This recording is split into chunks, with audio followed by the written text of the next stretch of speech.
Nabi Muhammad. Allahumma sholli wa sallim. Alhamdulillah, kita buka ngaji kita ya. Yang baru hadis ke-70-an dari 1900 sudah. Masih banyak. Hari kita buka bab yakin. Kemarin sudah takwa sudah kita habisin. Saya ulang sedikit bab takwa supaya kita masih ingat ya.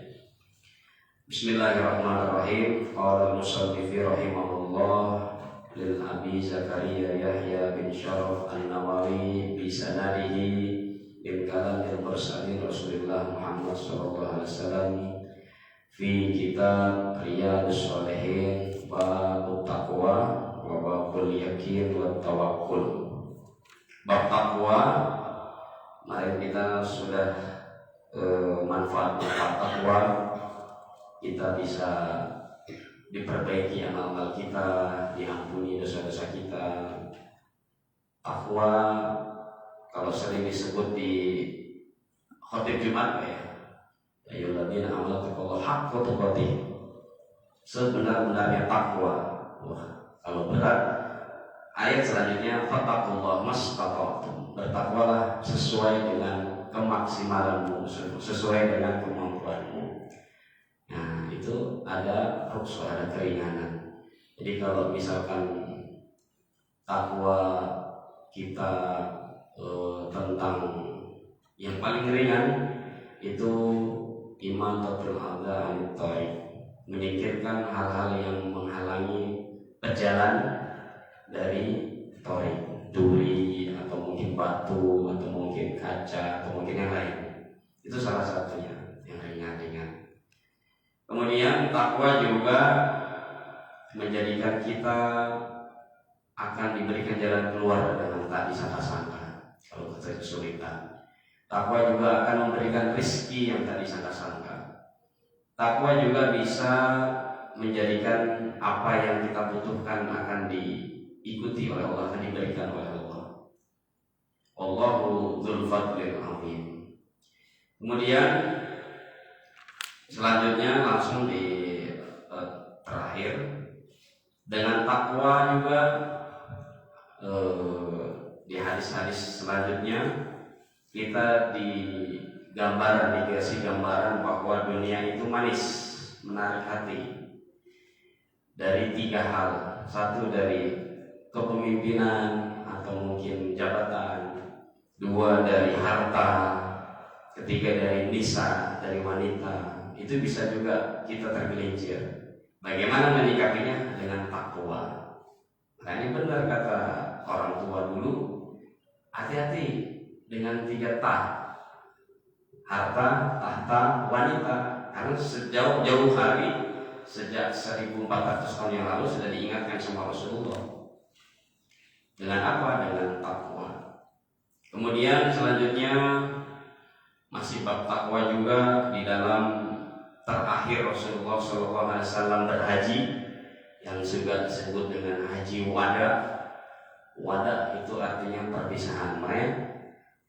Salawat penyambut Nabi, Talal badru alaina min saniyatil wada'. Nah itu haji wada, haji perpisahan. Artinya min saniyatil wada', Rasulullah sudah berpisah dengan kami kedua kalinya di salawat Talal badri itu. Makanya kedua kalinya disambut Talal. Kan pertama hijrah ke Yasrib atau Madinah kan sekali sembunyi-sembunyi, yang kedua kan bareng-bareng hijrahnya, banyak hijrahnya. Nah itu yang kedua disambut insaniyatil wada. Makanya haji wada disebut haji perpisahan. Kenapa? Bulan Zulhijjah Nabi haji, kemudian Muharram, Shafar, Rabiul Awal, 3 bulan kemudian Nabi dipanggil oleh Allah wafat setelah haji wada tadi.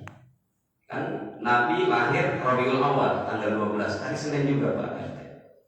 Nabi wafat juga hari Senin juga, 12 Rabiul Awal juga, hari Senin juga. Makanya kalau misalkan kita pengen wafat meninggal, kan kebanyakan kita paham kalau meninggal hari Jumat biar Sayyidul Ayam diampuni dosa-dosanya. Padahal yang memberikan ajaran bahwa hari Jumat, mengabari hari Jumat itu meninggalnya penuh dengan keberkahan, meninggalnya hari Senin. Rasul kan meninggal hari Senin, Pak, hari Senin. Ya, berarti hari Senin ada keberkahan orangnya. Kalau hari Jumat keberkahan dari Allah, kalau hari Senin keberkahan orang yang menyampaikan itu Nabi Muhammad. Tapi kalau meninggal, kalau sekarang anaknya hari Sabtu Minggu, Pak, ya. Jangan dulu Bapak ya. Panjang umur, mudah-mudahan kita panjang umur semua. Amin. Serem ya. Ya. Ketika haji wada di hadis yang kelima bab takwa, Rasulullah sangat ringan sekali kepada kita, kepada umatnya. Kalau kamu masuk surga, nggak usah berat-berat. Kalau kamu pengen masuk surga, nggak usah berat-berat. Cukup apa? Cukup 5 saja.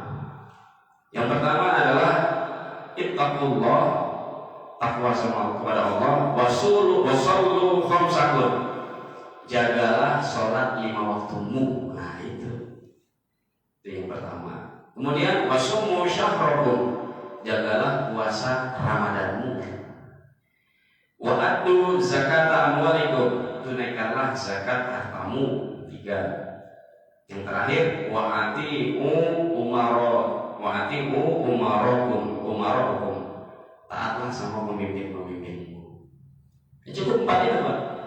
Ditutup dengan Nabi, tadkhulu jannata rabbikum, insyaallah kamu akan masuk surga dari Rabbmu, dari Tuhanmu. Nah, gampang, Pak. Gampang apa susah kira-kira, Pak? Susah ya? Apa ya? Mindsetnya yang gampang aja, Pak. Mindsetnya jangan yang susah. Ntar kalau susah, orang beragama Islam malah males kan. Tapi kalau yang gampang, insya Allah kita masuk surga. Wah ini cepet ya.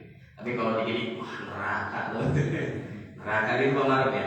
Neraka kamu, neraka. Wah susah orang Islam. Orang di luar Islam pun ngejek. Orang Islam susah masuk neraka. Beda dengan saya. Itu sebelah, itu depan saya berarti ya. Beda dengan saya meninggal udah disiapin kapling surga. Gitu. Makanya kita harus tadi Rasulullah dengan ringan sekali. Pokoknya kamu masih bisa sholat, menjaga sholatmu 5 waktu. Ya kalaulah misalkan nggak bisa jamaah 5 kali sehari, pokoknya jangan ditinggalin.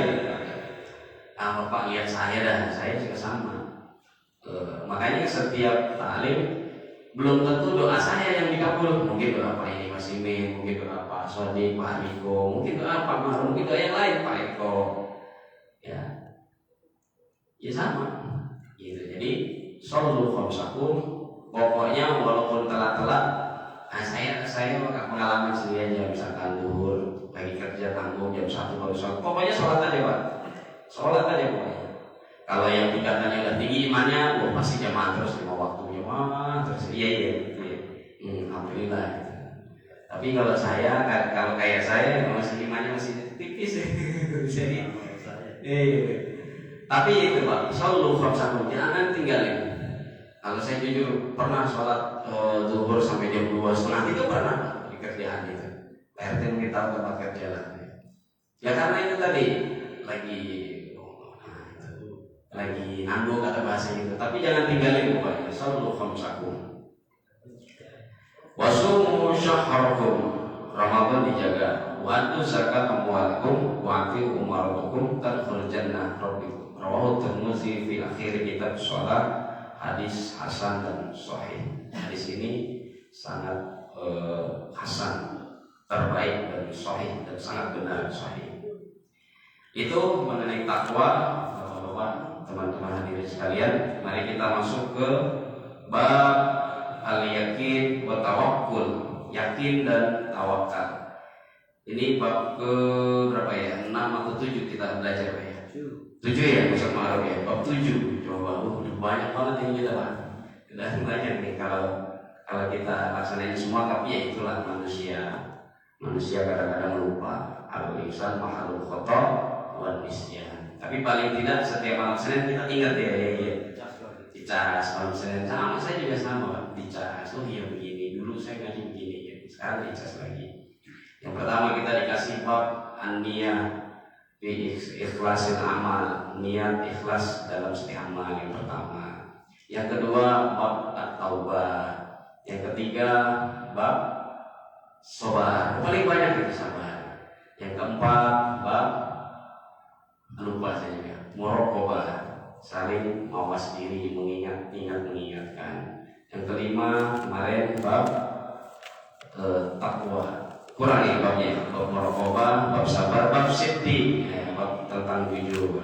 Dan yang terakhir bukan yang terakhir hari ini bab yakin wa tawakkal. Bab tentang yakin dan tawakal. Seperti biasa setiap ulama kita Imam Nawawi memberikan pemahaman kalamil mursalin, perkataan Nabi Muhammad pasti ada asbabul wurud, ada asbabul nuzul, ada kejadian-kejadian masa lampau, masa Nabi maupun masa sahabat maupun masa Imam Nawawi. Imam Nawawi ini gurunya, muridnya Imam Syafi'i, makanya dia sangat fanatik dengan Imam Syafi'i. Imam Syafi'i ketika wafat dimakamkan di Mesir, beliau ingin berziarah. Setelah sampai di Mesir, Imam Nawawi itu lihat kubah masjid makamnya Imam Syafi'i, nangis Pak. Jadi kalau di Arab, makanya di Indonesia kalau ada yang bid'ah itu makam masjid, bid'ah itu. Makam Nabi Muhammad kita itu di atas persis kubah Masjid Nabawi. Kubah masjid ini makam Nabi kita, Nabi Muhammad, Abu Bakar, Umar, makanya di bawah kubah persis. Di Mesir Imam Syafi'i sama, persis di kubah, di bawah kubah. Maka ketika Imam Nawawi sampai melihat kubah makam Imam Syafi'i, nangis, nggak sanggup dia lihat. Akhirnya dia pulang. Setelah pulang, Imam Nawawi saking cintanya sama Imam Syafi'i, saking membayangkan perjalanan Imam Syafi'i, menyampaikan ilmu kepada dia, begini. Begitu juga kita Pak, kita nanti mudah-mudahan kalau diberikan kesempatan rezeki bisa ziarah Mekah Madinah ke makam Rasul, itu nangis Pak. Nabi Muhammad diejek, dilempari kotoran, sampai berdarah-darah. Itu nangis Pak kalau lihat kubah hijau. Begitu juga Imam Nawawi ke kubah Imam Syafi'i, nangis. Akhirnya nggak sanggup pulang. Kemudian di Mesir itu terdengar bahwa Imam Nawawi telah berkunjung ke makam Imam Syafi'i. Nah, di situ ada mufti Mesir namanya Imam Syutuki, mufti Mesir. Kala itu jadi ulama di situ, termasuk mengagum Imam Nawawi, dikejar. Ternyata sudah pulang, kata penjaga makam, sudah pulang ke Damaskus. Imam Nawawi yang rumahnya Damaskus. Dikejar lagi ke Damaskus. Nah, kalau zaman sekarang kan, kalau dikejar naik pesawat cepat nyampe rumahnya ya. Kalau dulu pakai onta, berhari-hari, berbulan-bulan, sampailah dia di Damaskus, di kota Damaskus. Ditanya Imam Nawawi, sudah pulang? Sudah, ke Nawa. Nawa itu kampungnya dia. Kampungnya itu Damaskus ke Nawa itu kalau naik onta bisa setengah hari. Dikejar dia. Pas sampai di Nawa, kampungnya Imam Nawawi, makanya disebut namanya Imam Nawawi, nama aslinya Abi Zakaria Yahya. Wafat Imam Nawawi. Sudah wafat Imam Nawawi, kata Imam Subi, Imam Mufti Mesir. Kemudian Mufti Mesir ini ingin berkah dari Imam Nawawi, tanya di mana Imam Nawawi ngajar, di Darul Hadis. Sampai sekarang masih ada Darul Hadisnya, Universitas Darul Hadis. Kalau dulu bukan universitas, dulu Darul Hadis namanya. Di mana letak dia dulu? Nah, di sini misalkan sama penjaganya. Nah, oleh Imam Sufi Mufti Mesir langsung Pak dicium bekas telapak ini supaya berkah, katanya gitu. Saking cintanya pada ulama terdahulu, saking cintanya pada ulama yang mendahulinya dia. Makanya kita nggak boleh menjustifikasi ulama sebelumnya. Imam Syafi'i salah, Imam Nawawi salah. Yang benar adalah kembali ke Rasul, kembali ke Quran. Emang kita kemana kita? Kita kan ke Quran juga kan gitu, ke hadis-hadis juga. Nah inilah supaya ilmu sanad nyambung, yaitu tadi ya kita harus berhusnuzon supaya berkah. Baik, kita masuk bab yakin wa tawakkal. Yakin apa kita Pak? Yakin percaya. Kalau iman sama kan ya? Sama, betul. Cuma kalau yakin pengertiannya lebih dalam. Saya pernah nyata. Kalau iman itu tasdiqun bil qalbi, membenarkan di hati kita, takrir bil lisan, mengucapkan di lisan kita, bahwa saya iman kepada Allah. Kemudian wa'mal bil arkan, kita lakukan. Tapi kalau yakin sama artinya tasdik juga. Yakin itu tasdik bi kuwatil iman. Meyakini, membenarkan, tapi dengan imannya harus dikuatkan dulu tadi. Yang tiga tadi, tasdikun bil qalbi, wa takrir bil lisan, wa amal bil arkan. Kemudian wa yu'asu, dan terus dibangkitkan. Yu'asu itu terus dipupuk, dibangkitkan supaya bangkit terus gitu. Supaya keyakinan kita itu, tekad kita itu terus yakin. Makanya kita sering mendengar kalimat thayyibah itu la ilaha illallah Muhammadur Rasulullah sallallahu alaihi wasallam, alaiha nahya wa alaiha namut wa biha nub'asu insyaallah taala min amin. La ilaha illallah Muhammadur Rasulullah, dengan kalimat thayyibah ini alaiha nahya, kita dihidupkan, kita hidup harus berpegang sama la ilaha illallah Muhammadur Rasulullah. Wa alaiha namut, dan kita nanti mati harus pakai ini juga. Wa biha nub'asu, kemudian kita dibangkitkan dari kubur di lain hari, di yaumil mahsyar nanti dengan ini juga. Kenapa? Karena miftahul jannah la ilaha illallah Muhammad Rasulullah. Itu Pak. Jadi kalau ngaji akidah berat memang, nggak ngaji akidah. Tapi nggak apa-apa kita. Yang penting tahu aja. Yang penting la ilaha illallah terus saja. Makanya ketika ditalkin mayat jenazah sudah masuk ke liang kubur, ba'da sab'atan min qarabatihi wa ahlihi, setelah 7 langkah kerabatnya, ahlinya, keluarganya meninggalkan dia di dalam kubur, ja'al malakani mungkar wa nakir, dia akan didatengin malaikat mungkar dan nakir. Fas'alu ilaika, mereka akan nanya kepadamu. Nah gitu. Fa'ajabahu, maka jawab biyakinin shodiqon, dengan yakin sekali, dengan yakin bahwa jawaban kamu benar gitu. Wa kalamin fasih, dan dengan perkataan yang fasih. Wah ini kan udah dikisi-kisi sama kita bahasa ulama, jadi kita nggak usah khawatir. Maruka Allah Rabbi, ya kan gitu. Ya gitu kan. Nggak usah ini. Kalau dibentak-bentak sama malaikat, saya diajari guru saya, Pak. Ya di Supermakmur kan orangnya keras. Kalian kalau dia ditanya sama malaikat mungkar nakir dengan keras, jawab dia dengan keras. Oh gitu. Jangan kalian lembek. Kalau lembek, kalian cecer lagi begitu. Itu benar kata beliau gitu. Oh siap. Kita sebagai santri siap, murid masih siap.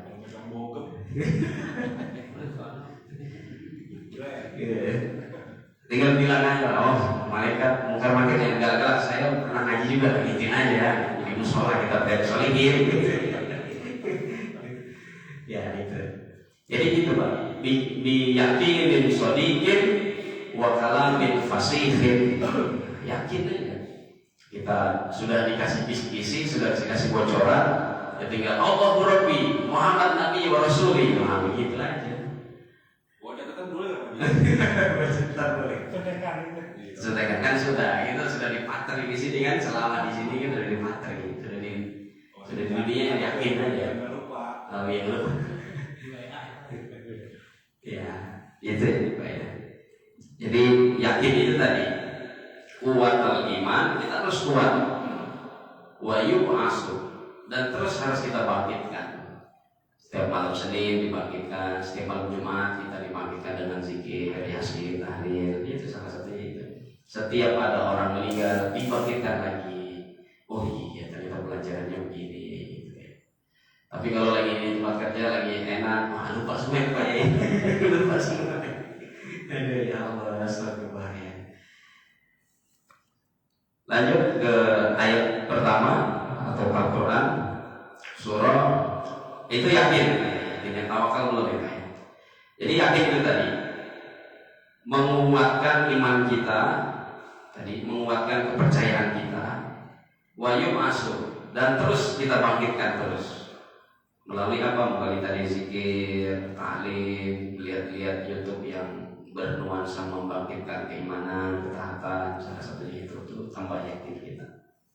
Wa tawakkal huwa as-sidqu lil qalbi ila Allah fil ikhtiyaril a'mal wal khair wa tatruku anis sayyi'at.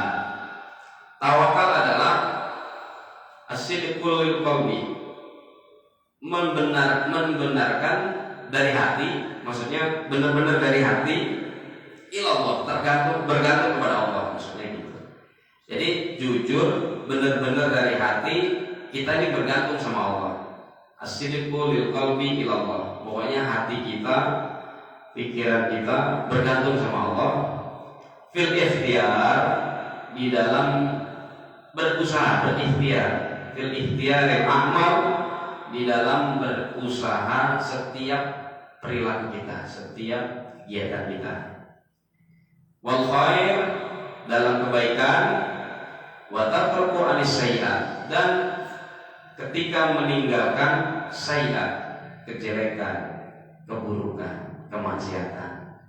Contoh misalkan tawakal, misalkan kita di jalan PRT dari Karawang lewat Kalimalang, samping ada di mana itu saya pernah lihat tuh di Cibitung sampai mana ada ini. Nah itu benar-benar pasti ada gitu, karena kita tawakal, berusaha ikhtiar kebaikan, yakin jangan sampai tergoda, terus lanjut aja terus, yakin gak tergoda, tentu nengok ini, ya itu bagus gitu. Ya Allah. Tapi di awalnya kita sudah tawakal, gitu. Ya. Artinya setelah kita seperti itu nggak jadi PT. Ya Allah, saya sudah tawakal kepada Allah, jangan ke situ lagi, jangan nengok lagi, pokoknya terus aja wajib itu. Gitu. Jadi as-sidqu lil qalbi ila Allah, benar-benar hati pikiran kita itu bergantung kepada Allah. Kemudian fil ikhtiyaril amal, di setiap usaha amal kita, di setiap ikhtiar kita, wa tatruku anisiyat, dan di setiap kita kalau meninggalkan maksiat.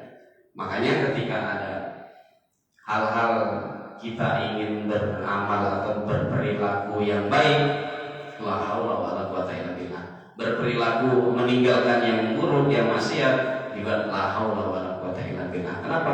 Dari kata la haula wala quwata, kan dua makna yang sama, artinya apa? La haula, tidak ada daya upaya, wala quwata, tidak ada kekuatan juga. Kan daya upaya sama kekuatan kan sama artinya. Daya dan kekuatan kan sama, artinya sama kan? Cuman penempatannya beda. La haula untuk hal-hal yang baik, quwata untuk hal-hal yang jelek. La haula wala quwata illa billah. Makanya ketika kita mengucapkan zikir subhanallah walhamdulillah Allahu akbar, ketika alhamdulillah ala kulli halin wa nikmatin, alhamdulillah atas daya upaya dan kenikmatan yang diberikan sama Allah, karena hal-hal kebaikan gitu. Hal-hal kebaikan. Lanjut di ayat pertama surah Al-Ahzab. Al-Ahzab itu artinya bersekutu, berkelompok. Di dalam Al-Quran, qala Allah Ta'ala, Allah berfirman, a'udzubillahi minasyaitonir rajim. Nah, setiap kita membaca Al-Quran, ayat awal kita harus baca ta'awuz, Pak. Harus baca ta'awuz. Selebihnya nggak pakai ta'awuz, nggak apa-apa gitu ya. Pakai bismillah boleh. Walamma ra'al mu'minun al-ahzab qalu hadza ma wa'adana Allah wa rasuluhu wa sadaqallah wa rasuluhu wa ma zadahum illa imanan wa taslima. Jadi asbabun nuzul ayat turunnya ini adalah ketika kota Madinah, kaum muslimin akan diserang oleh kaum musyrikin, musuh. Ketika itu asbabun nuzulnya itu ada kurang lebih 10.000 pasukan yang akan menyerang kota Madinah ketika itu. Nah, ini menjadi peristiwa perang kedua perjuangan Nabi. Perang pertama kan perang Badar, perang kedua perang Khandaq namanya. Walamma ra'al mu'minun, ketika orang-orang mukmin melihat al-ahzab, melihat pasukan musuh itu berkelompok, bersekutu, bersekutu. Jadi al-ahzab itu berkelompok atau bersekutu. Misalkan Arabi, kemudian kaum jahiliyah, kaum musyrikin, kaum munafikin bersatu ingin menyerang muslim kala itu sebelum perang Khandaq ini. Kemudian qalu, orang-orang mukmin, orang-orang muslim berkata, karena memang sudah diajarkan sama Nabi, hadza ma wa'adana Allah, ini benar-benar janji Allah kepada kita. Wa'adana, hadza ma wa'adana, hadza ma wa'adana Allah, ini benar-benar janji Allah kepada kita, ya. Wa rasuluh, dan janji Rasulullah kepada kita. Wa sadaqallah wa rasuluh, maha benar Allah dan maha benar Allah dan Rasulnya. Wa ma zadahu. Jadi ketika itu turun, sebelum turun ayat surat ini, ayat ini, orang kafir ingin menyerang Madinah, pasukan muslim, hijrah kedua tadi yang sudah pengelolaan Badr tadi, ternyata masih diserang 10.000. Sedangkan penduduk Madinah ada 10.000. Ya kisaran 7.000, 8.000 lah penduduk Madinah kala itu. Kalau misalkan bukan tangan Allah tadi, bukan dari Allah, coba 10.000 masuk ke kota Madinah yang cuma 8.000, 10.000 ini pasukan penuh, bawa senjata penuh, habis Madinah kala itu. Kalau secara rasional, kalau bukan karena keimanan, yakin sama Allah kala itu. Kemudian laporlah Salman Al-Farisi. Salman Al-Farisi itu sahabat Nabi yang nanti akan menaklukkan Romawi nanti. Beliau sampaikan kepada Rasulullah akan ada pasukan 10.000 ya Rasulullah menyerang kita di Madinah. Rasulullah menyampaikan lagi, bagaimana langkah kita? Kata Salman, kita bikin Khandaq. Khandaq itu artinya parit. Jadi seputaran Madinah itu dibikin parit, Khandaq namanya. Kemudian betul oleh Rasulullah instruksikan, kita bikin Khandaq, kita bikin parit. Kita bikin parit. Kemudian dengan parit ini, dengan Khandaq ini banyak mujizat Rasulullah, banyak keajaiban. Yang pertama, ketika itu sedang susah, sedang berpuasa. Jadi coba kita bayangkan lagi panas padang pasir, berpuasa, sahabat Nabi pun juga sama, menggali padang pasir, berbatu. Luar biasa perjuangan sahabat kita, Pak. Kemudian di satu ketika, saking laparnya itu tadi, sahabat lapor ke Rasulullah, ya Rasulullah, persediaan makanan habis. Saudara-saudara kita, sahabat kita banyak yang belum makan, diganjel batu. Itu sejarahnya betul ada, Pak. Ya. Rasulullah hanya memberikan air kalau kata kita seember atau segalon. Ketika mau ngangkat airnya, mau diberiin ke sahabat, bunyi letak. Ya. Kaget sahabatnya. Bunyi apa tadi ya Rasulullah? Oh ini batu. Berarti Rasul juga sama. Saya juga merasakan kesusahan kalian. Kalau kalian 2, saya 4. Batu diganjel di perutnya, kerikil maksudnya. Ya dah, diberikanlah air. Merasa iba sahabat yang lain. Jadi 3.000 pasukan yang tadi sedang membuat kondak, membuat parit. Disembelihlah onta 1. Sahabat punya onta 1 disembelih. Onta itu onta kesayangan kalau kata kita. Kesayangan sahabat. Disembelih, dimasak. Tapi bingung dia, ya Rasul, saya masak onta 1 ekor. Tapi ini ada 3.000 kita pasukan kita. Dia bingung, cukup enggak? Kan gitu, coba 1 onta 3.000 orang. Ya mana kualinya? Kata Rasul gitu. Dipeganglah kuali, diambilnya sama Rasulullah, mungkin dibacakan doa oleh Rasulullah. 1 onta, 1 ekor onta tadi, 1 kuali, dimakan 3.000 pasukan, 3.000 orang, masih ada sisanya, Pak. Masya Allah, itu Rasulullah luar biasa. Itu yang pertama, mukjizat Rasulullah yang pertama. Yang kedua, ketika menggali parit ada batu besar yang nggak bisa dipecahin. Nah, ketika itu lapor Salman, dia bipro perang Khandaq, lapor, ya Rasul ada batu yang nggak bisa dipecahin. Ini kalau ketahuan sama musyrikin, sama musuh, buat nyebrang, habislah kita. Madinah dikepung. Ya udah sini batu palu godamnya. Oleh Rasul 3 kali. Yang pertama pecah, jadi 2.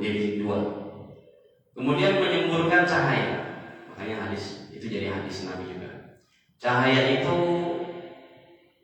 menggambarkan di sana ada istana Romawi, kemudian di sana ada pejuang Islam, orang Islam yang menduduki Romawi. Dikabarkan, jadi di saat susah, sahabat, pasukan Muslim susah, kemudian lagi menggali parit, dalam keadaan terdesak, musuh semakin dekat, Rasulullah memberikan rasa senang.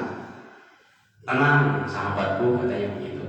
Suatu saat kita juga akan menaklukkan kerajaan terbesar di dunia ini, Romawi. Nah, dikasih, itu hadisnya ada, Pak. Digodam lagi yang kedua cepat, menggambarkan lagi cahaya datang Persia. Kita juga nanti suatu saat akan menaklukkan kerajaan Persia, kerajaan terbesar juga di dunia ini. Nah, baru yang ketiganya pecah semua. Itu keajaiban Nabi, dan betul sekali. 10, 20 tahun, 30 tahun Romawi dikuasai. Ya, Andalusia ibu kotanya waktu itu. Kemudian Persia dikuasai.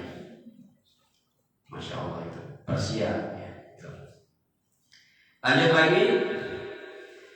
Kemudian ketika sudah seperti itu, sudah diberikan keyakinan sama Rasulullah, nanti kita akan bahagia begini-begini, pasti ada di satu kelompok Muslim itu pasti ada yang memanas-manasi.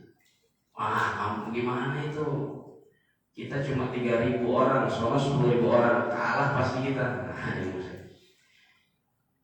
Muhammad bohong itu. Kita lagi susah, makan aja susah, mau menguasai Romawi yang kerajaan terkenal besar itu, Persia yang kerajaan terkenal kaya. Nah, tapi apa? Dalam firman Allah dijelaskan, wa ma zadahum illa imanan. Tidak akan gentar kecuali dengan keimanan. Ya, kita walaupun 3.000 menang sama lawan 10.000 nggak gentar kita. Terakhir-terakhirnya kan memang kita dimenangkan sama Allah kan, 10.000 lawan 3.000 menang. Yang kalah kita adalah 1, yaitu perang Uhud. Ya, perang Uhud. Karena perang Uhud itu umat Islam sudah pada kaya. Lihat harta jajahan ghanimah terpancing. Nah, akhirnya buyar pasukannya. Nah, kalau Khandaq, Badar Pak 300 lawan 1.000 perang Badar, menang, alhamdulillah kan, dimenangkan. Ini juga sama, 3.000 lawan 10.000 dengan strategi parit oleh Salman Al-Farisi, menang juga. Wa taslima, tambah imannya, enggak gentar, akhirnya buat taslim, akhirnya diselamatkan, disejahterakan sama Allah, dimenangkan maksudnya tadi. Nah, kemudian ayat kedua, itu sampai ayat kedua Bapak ya. Wa qala ta'ala alladzina qala lahumun nas innan nas qad jama'u lakum. Nah ini tadi. Setelah tadi diyakinkan, ternyata ada sebagian orang qala lahumun nas, berkata kepada kalian yang yakin tadi, yang iman tadi, innan nas qad jama'u, sesungguhnya ada pasukan manusia yang berkumpul yang lebih besar dari kamu, yang akan menyerang kamu. Fakhshawhum, apa kamu nggak takut? Fakhshawhum, apa kamu nggak takut sama orang-orang munafik ini? Wazadahum imanan, mereka orang-orang mukmin di Madinah, zadahum imanan, makin tambah keimanannya, makin nggak gentar. Wa qalu, kemudian mereka berdoa kepada Allah, hasbunallahu wa ni'mal wakil, ni'mal maula wa ni'man nasir. Hasbunallahu wa ni'mal wakil. Hanya kepada Allah kebaikan, kenikmatan itu disampaikan kepada kita.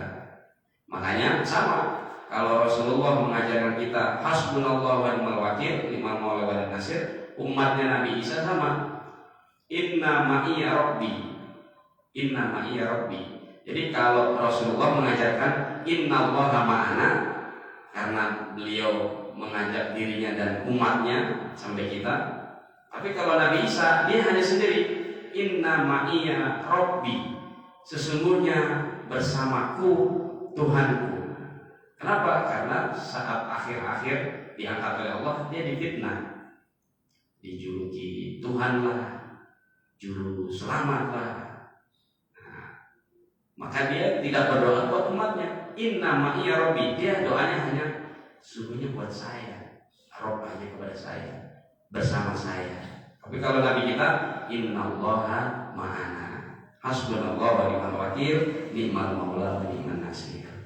Nah, jadi kalau kita lagi terdesak, diprovokatori, di fitnah, nah ini juga doanya, hasbunallahu wa ni'mal wakil, ni'mal maula wa ni'man nasir. Ya. Bayang Pak RT nggak datang ya? Pak RT berat misalnya nih. RT itu berat ya. Jadi kalau RT diomongin mau gimana sih, RT udah ini hasbunallahu wa ni'mal wakil, ni'mal maula wa ni'man nasir. Gitu. Nah itu diajar sama Nabi itu. Fanqalabu bi ni'matihi, maka Allah mengabulkan nikmatnya. Wa fadli lam yamyaskum su'an, dan menunda atau menggeser su'an, kejelekan-kejelekan. Wattaba'u ridwan, ketika perang tadi, wattaba'u ridwan, dan kita senantiasa ridwan Allah, ridho kepada Allah. Jadi sebenarnya kalau kita pengen dapat ridho dari Allah, kita dulu harus ridho dulu Pak sama Allah. Faman radiya falahu ridho. Kalau kita ridho dulu, falahu ridho, Allah juga akan ridho kepada kita. Kita dikasih senang, kita ridho. Tapi kalau ridho kebanyakan dikasih yang sedih. Kadang-kadang dikasih sedih, dikasih susah, kita kan nggak ridho Pak, nggak terima kan? Kebanyakan gitu. Tapi kalau kita sudah ngaji dari sholihin, harus lagi susah ridho aja. Kalau tenang udah pasti ridho kan? Gitu. Kalau lagi susah, nggak punya duit, kesusahan, lagi banyak masalah, ridho aja. Faman rodiya, falahu ridho. Insyaallah kalau Allah ridho. Faman sahiro, kalau kita mutungan, kita grundelan, kita ngeluh terus, falahu suhtun, Allah juga akan murka sama kita. Makanya betul di dalam Al-Quran itu la in syakartum la azidanakum wa la in kafartum inna adzabi lasyadid. Kalau kita merasa syukur, sedikit banyak syukur, pasti akan tenang. Tapi kalau kita sedikit, gimana sih ini?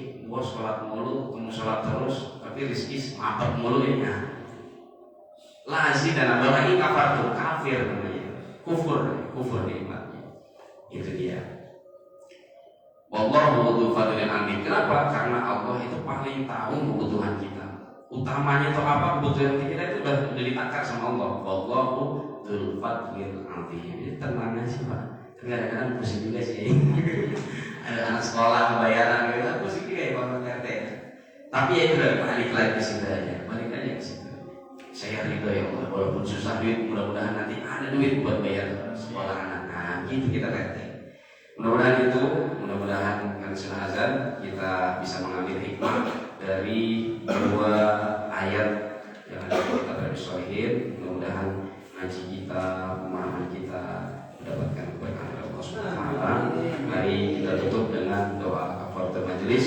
Subhanakallahumma wa bihamdika asyhadu an la ilaha illa anta astaghfiruka wa atubu ilaik. Kesalahan khilafan datangnya dari diri pribadi, kebenaran datangnya dari Rasulullah dan dari Allah Subhanahu wa taala. Kita tutup. Wassalamualaikum warahmatullahi